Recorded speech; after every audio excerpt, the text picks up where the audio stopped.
So I want to ask you a bit just about some standout moments on the show, because I think Ain't No Sunshine was probably your watershed moment, but for me, your watershed moment was when you did Falling Slowly, because that was a risky song to do, and it's an amazing song. Yeah, it's incredible. So that was probably a risky song, because even though it won an Oscar, most people don't know it. Yeah. So what made you decide to do that song? Yeah, it was one of those moments where I love that song and love the movie, and like for me, I have to connect to it, and so it was one of those things where I watched the movie and was thinking of songs to do.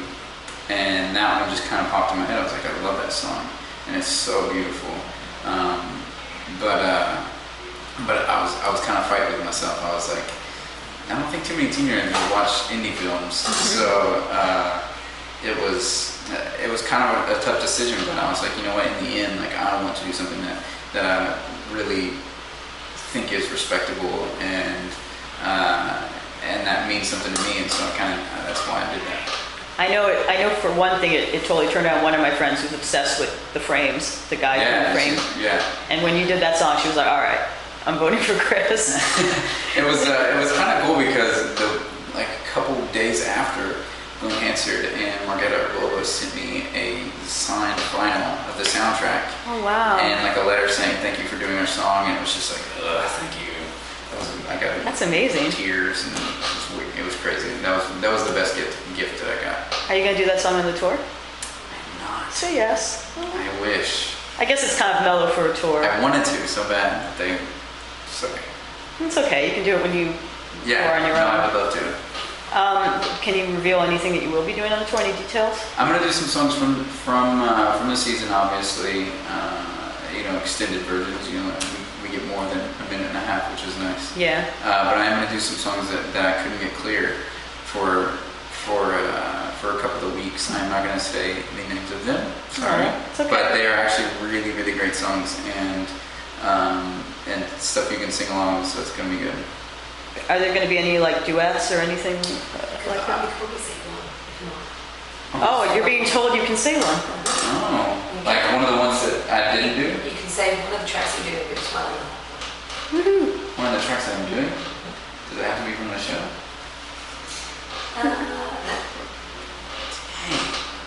I'll let you decide. I am actually. I'm doing 5 songs, and one of them that I'm really, really excited about is I'm doing "Hey Jude" by the Beatles, and so. Why didn't you do that on Rock Night when you did Come Together instead? Were you not allowed to clear it? Oh, that's too bad. That'll be a good concert moment though, because that's a total like put your hands in the air, put the lighter, or put the cell phone up. Yes, it's going to be incredible. I'm so excited about it. That will definitely be a sing-along moment. Yeah.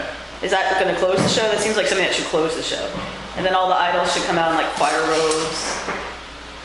I'm just suggesting. You know this way too well. I'm a fan of the show.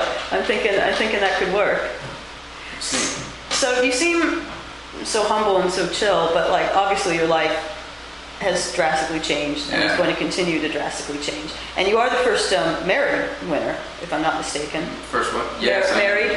I mean, there's a first lady of American Idol now. Hey, I didn't think about that. Yeah. So how is all that personal life stuff being affected by this crazy whirlwind of Idol in your life? It's definitely weird.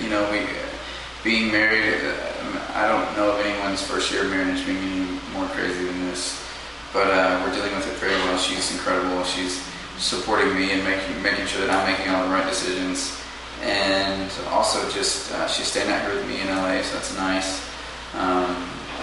But I can't be nicer to her. She's amazing, and she's keeping me in line, which is nice. How are you dealing with like the prying into your personal life, like the paparazzi and any of that kind of stuff? Well, like I said, I don't get out much.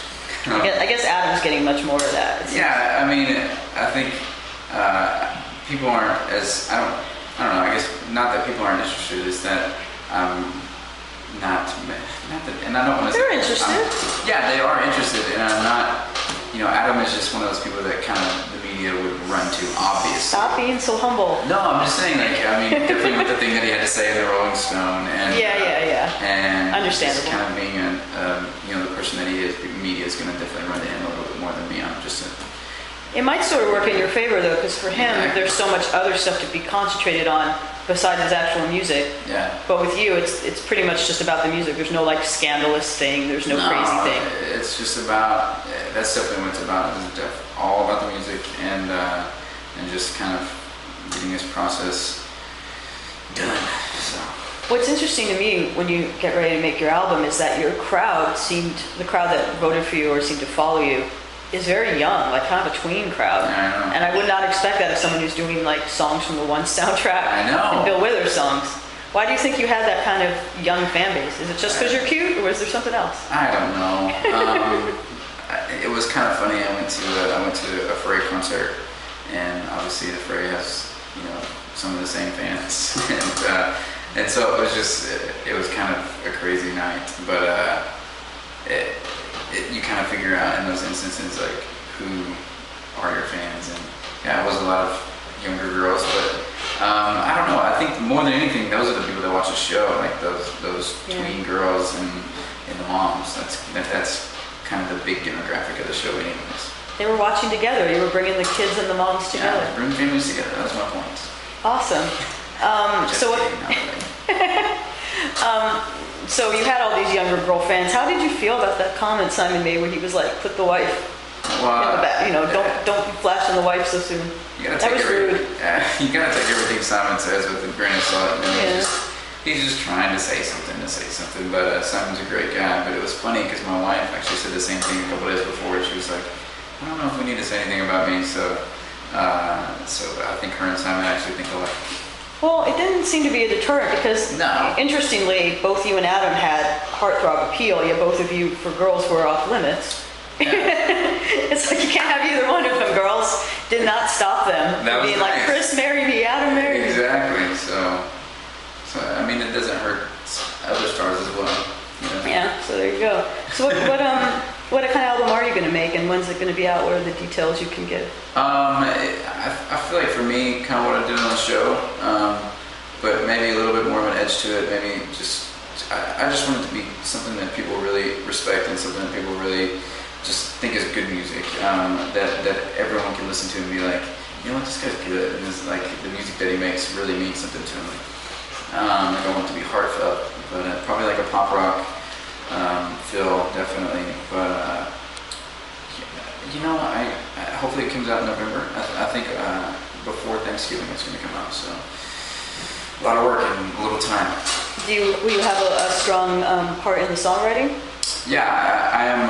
We're writing right now and getting ready for that, and that's definitely something that I feel passionate about. And I wanted to come because I don't want to say anything that I don't feel, and I feel like I have something to say, so it's nice.